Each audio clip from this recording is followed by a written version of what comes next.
வணக்கம். மாறா புன்னகையோடும் தீரா உற்சாகத்தோடும் ஆல்டிஸ் அரட்டையரங்கத்துக்கு உங்களை வரவேற்கிறேன். இன்னைக்கு வீடியோவில் நம்ம பார்க்க போகிறது 2024 நான் வாசித்த புத்தகங்கள் டாப் 10 புத்தகங்கள். அதுக்கு முன்னாடி உலகம் முழுவதும் உள்ள தமிழ் வாசகர்கள் ஆவலாக எதிர்பார்க்கிற சென்னை புத்தக திருவிழா வரப்போகுது. அதை பற்றிய தகவலை ஃபர்ஸ்ட் பார்த்துருவோம்.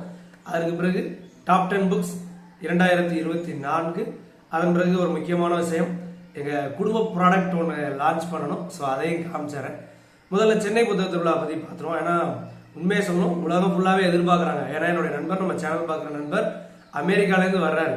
ஸோ ரொம்ப ஒரு முக்கியமான ஈவெண்ட், யாரும் மிஸ் பண்ணிடாமல் அவசியம் போங்க. நடைபெற நாட்கள் சென்னை புத்தக திருவிழா 2025.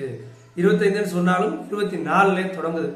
ஏன்னா பொங்கல் லீவில் எல்லாருமே ஊருக்கு போயிடுறாங்க, சென்னையிலேருந்து நிறைய பேர் ஊருக்கு போயிடுறாங்க. அப்படிங்கிறனால இந்த வருஷம் அட்வான்ஸாகவே தொடங்குறாங்க. தொடங்குற நாள் டிசம்பர் 27. டிசம்பர் 27 ஜனவரி 12 வரையும் நடைபெறுது. ஸோ அனைத்து நாட்களுமே உண்டு, சனி ஞாயிறு விடுமுறைலாம் கிடையாது. ஆனால் எல்லா நாளும் வந்துட்டு ஒரே நேரத்தில் திறப்பாங்களா அப்படின்னா கிடையாது. நடைபெற இடம் OMCA மைதானம், சென்னை OMCA மைதானத்தில் நடைபெறுது. நடைபெற நேரம் பார்த்தீங்கன்னா விடுமுறை நாட்களில் காலைல 10லேருந்து 11 மணிக்கு ஓப்பன் பண்ணுவாங்க, இரவு 9 மணி வரைக்கும் இருக்கும். வார நாட்களில் பார்த்தீங்கன்னா 2 மணி தான் திறப்பாங்க. ஏன்னா போன வருஷம் நான் முதல் நாள் விட்டு 2வது நாளோ 3வது நாளோ போனேன். நான் ஒரு 1 மணிக்கெல்லாம் ரீச் ஆகிட்டேன். பட் 2 மணி தான் ஓப்பன் பண்ணாங்க. வார நாட்களில் 2 மணிக்கு ஓப்பன் பண்ணுவாங்க, இரவு 9 மணி வரையும் இருக்கும்.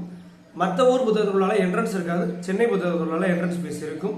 10 ரூபா போடுவாங்க. சீசன் டிக்கெட் மாதிரி 10 நாளைக்கும் 15 நாளைக்கும் சேர்ந்த மாதிரி டிக்கெட்டும் வாங்கிக்கலாம்.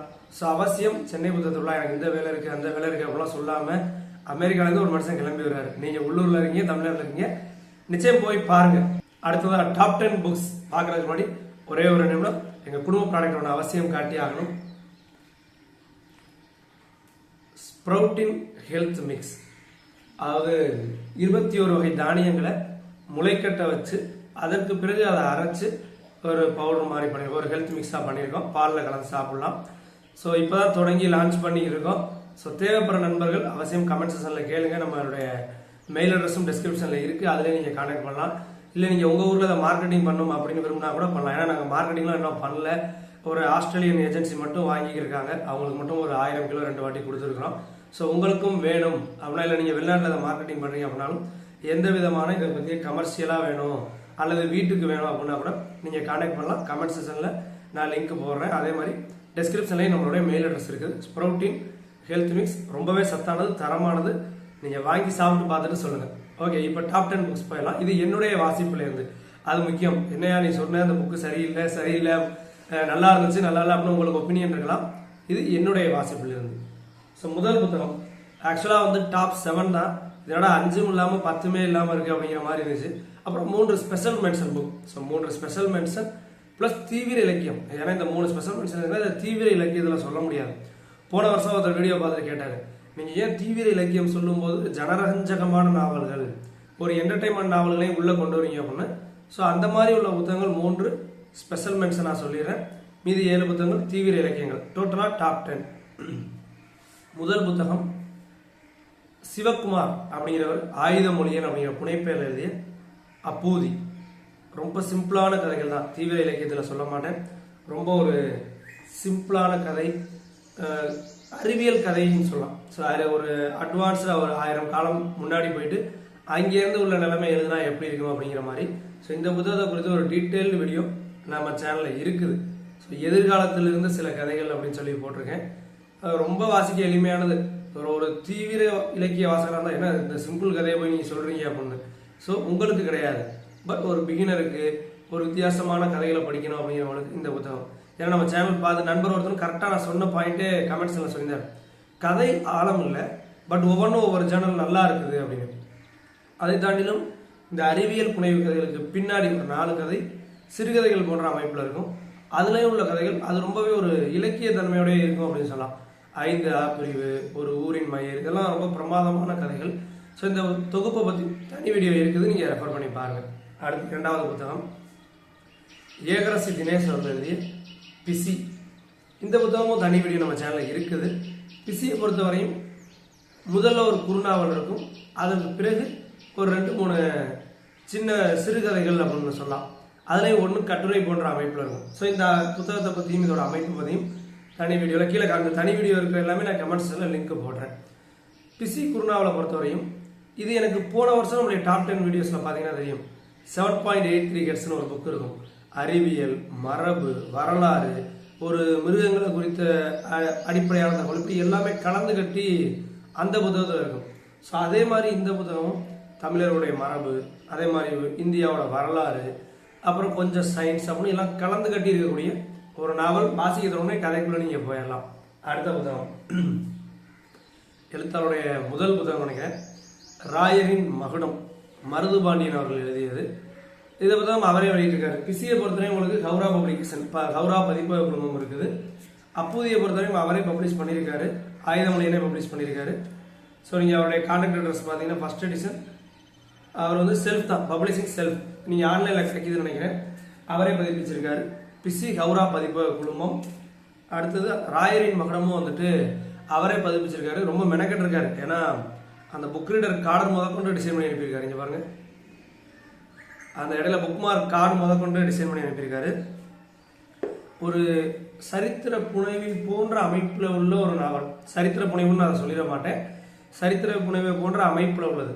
இதுக்கு இந்த தனி வீடியோவில் நீங்கள் நான் போடுறேன், எடுத்து பாருங்கள். ஏன் அப்படி சொல்கிறோம் அப்படின்னு. வழக்கமான ஒரு சரித்திர புனைவு நாவல் படிக்கிறவங்களா இருந்தால் இந்த புத்தகம் ஒருவேளை உங்களை ஏமாற்றலாம். ஆனால் ஒரு சரித்திர புனைவை என்னால் வாசிக்க முடியலங்க. இப்போ நான் சரித்திர புனைவை எடுக்கிறேன், என்னால் வாசிக்க முடியல, ஒரே வர்ணனையாக இருக்குது, அப்படி நினச்சி தயங்கிக்கிட்டு இருக்க ஆளாக இருந்தால் இந்த சரித்திர புனைவுலேயே நீங்கள் தொடங்கலாம். அவ்வளோ விறுவிறுப்பாக ஒரு ஃபுல் ஸ்டாப் இல்லாமல் போயிட்டே இருக்கும் கதை. 350 பக்கத்தை நீங்கள் 3 நாள் 2 நாளில் வாசித்து முடிச்சிடலாம். அவ்வளோ எளிமையான கதை, நல்ல ஃப்ளோ உள்ள ஃபாஸ்ட் ரீடிங் கதை. இந்த 3 புத்தகங்களுமே ஒரு ஃபாஸ்ட் ரீடிங் புக்ஸ் அப்படின்னு சொல்லலாம். அதுக்கு பிறகு தீவிர இலக்கியத்துக்குள்ளே போகிறோம் அப்படின்னா 6வது புத்தகம், நான் 3 சொல்லியாச்சு. 4வது புத்தகம் எழுதி தீரா பக்கங்கள், செல்வம் அருளானந்தம் அவர்கள் எழுதியது. இது தமிழனி பதிப்பகம் வெளியிட்டிருக்காங்க. தமிழனி பதிப்பகம் இருக்கு. இதை பொறுத்தவரையும் ஒரு புலம்பெயர் வாழ்க்கை அப்படின்னு சொல்லலாம்.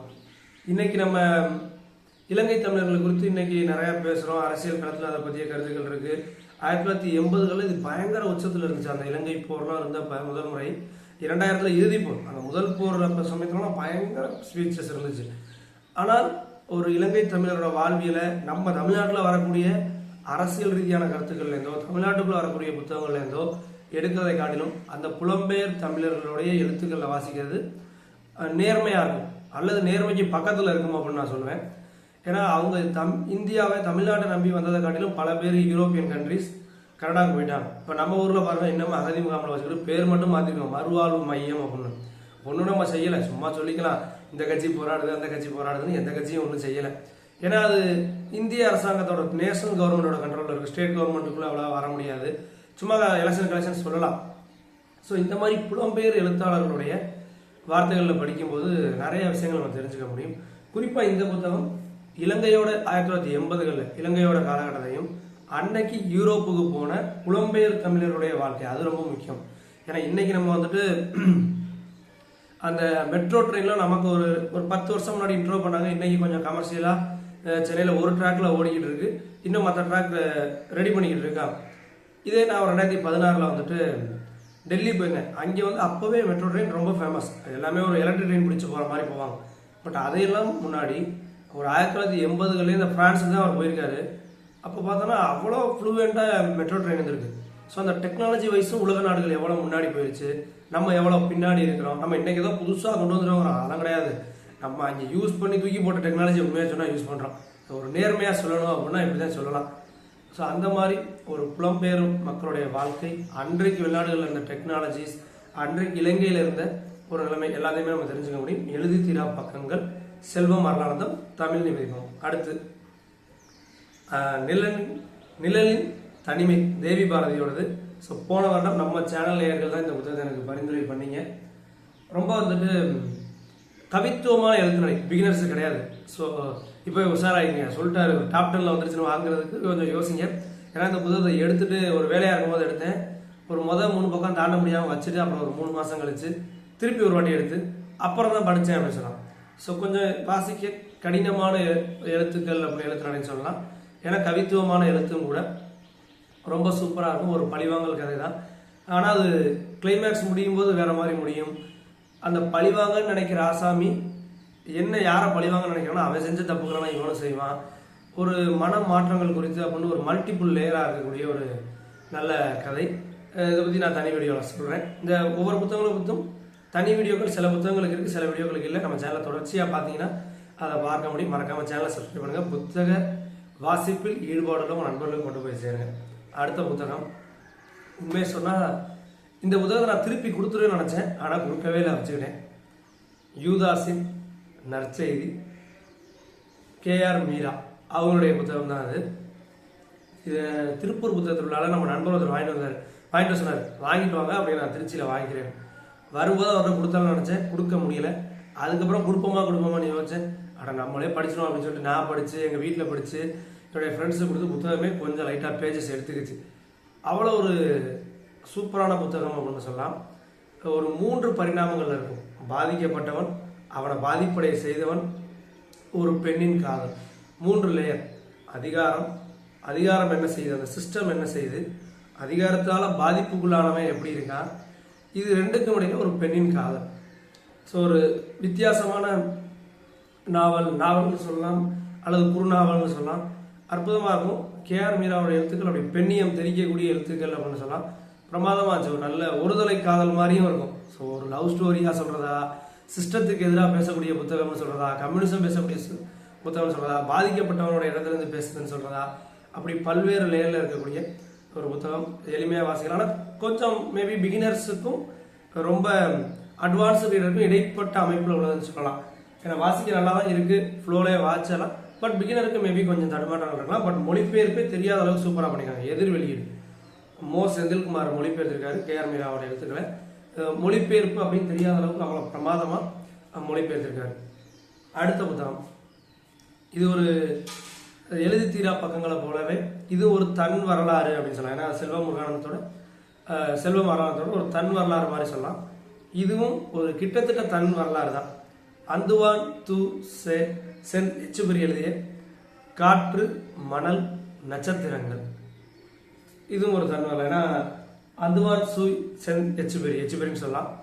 அவர் ஒரு விமான பயணி, சாகச விரும்பி ஒரு எழுத்தாளர் எப்படி சொல்ல முடியும்.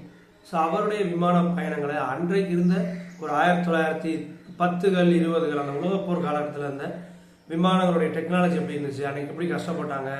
ஏன்னா இப்பயும் சமீபத்தில் எனக்கு தெரிஞ்ச ஒரு 2 வருஷத்தில் கூட ஒரு ஏரோப்ளைன் கிளம்பி போச்சு, மாயமாயிருச்சுங்கிறோம். இன்னைக்கு எவ்வளோ 2020களில் பேசுகிறோம். அப்போ 1920களில் 100 ஆண்டுகளுக்கு முன்னாடி ஒரு விமானம் காணாமல் இருந்தால் எப்படி இருக்கும் யோசிச்சு பார்க்கவே முடியாது. ஏன்னா ஒரு விமானம் போய் கிராஸ் ஆகி ஒரு பாலைவனத்தில் விழுகுது, ஒரு மவுண்டனில் விழுகுது, பனிப்பாறையில் விழுகுது.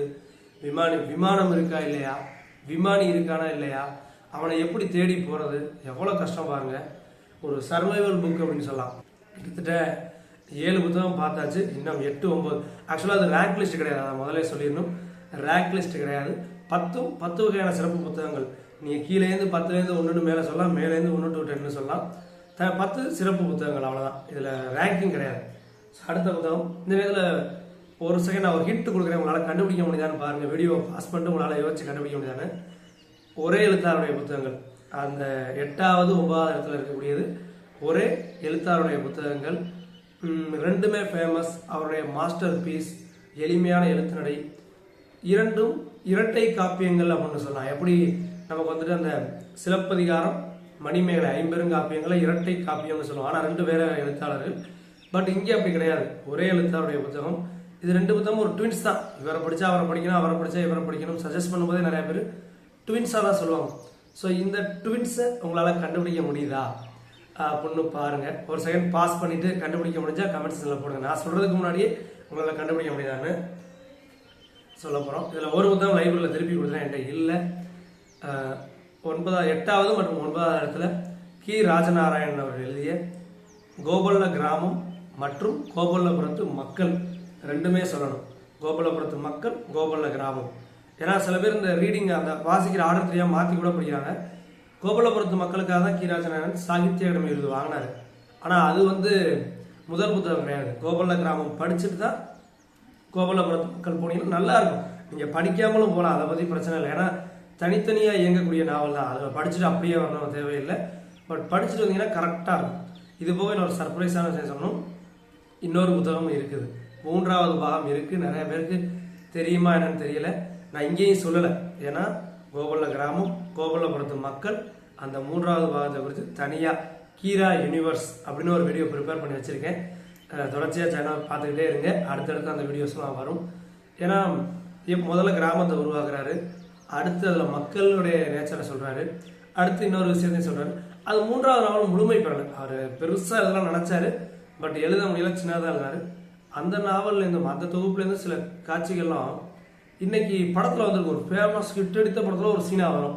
ஸோ அப்படி அவ்வளோ தூரம் கீராவோட எழுத்துக்கள் நிறைய பாதிப்பை செஞ்சிருக்கு. எல்லாரும் தான் ஹிட்டு, அந்த படமும் ஹிட்டு, அந்த காட்சி பேசப்பட்டுச்சு, இந்த புத்தகங்கள் ஹிட்டு, அவ்வளோ சூப்பராச்சு. அடுத்து முதல் புத்தகம் டாப் 10, அதாவது ரேங்க் கிடையாது, 10வது புத்தகம், மேலேன்னு சொன்னால் 10, கீழே சொன்னால் முதல் புத்தகம்.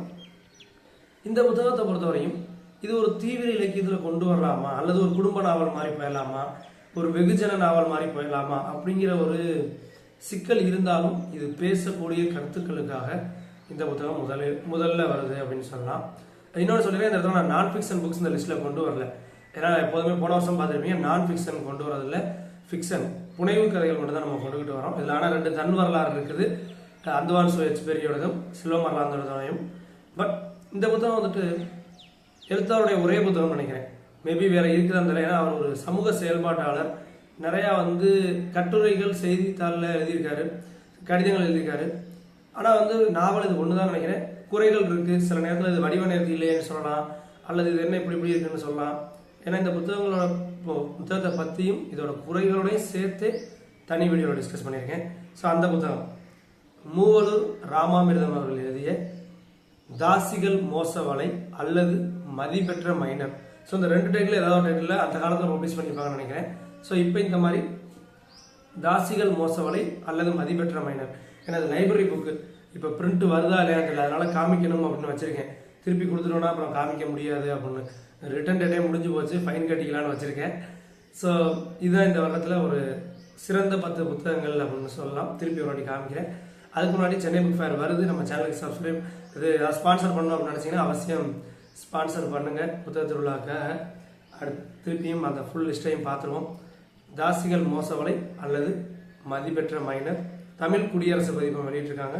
மூவலூர் ராமாமிர்தம் அவர்கள் எழுதினது. கோபல்ல கிராமம், கோபல்லபுரத்து மக்கள், கி ராஜநாயகன் அவர்கள் எழுதியது. காற்று மணல் நட்சத்திரங்கள், அந்துவான் சுயெட்ஸ்பெரி, கிரியா பதிப்பகம். யூதாசி நற்செய்தி, KR மீரா, எதிர் வெளியீடு. நிழலின் தனிமை, தேவி பாரதி, காலச்சோடு பதிப்பகம். அடுத்தது எழுதி தீரா பக்கங்கள், செல்வம் அருளானந்தம், தமிழனி பதிப்பகம்.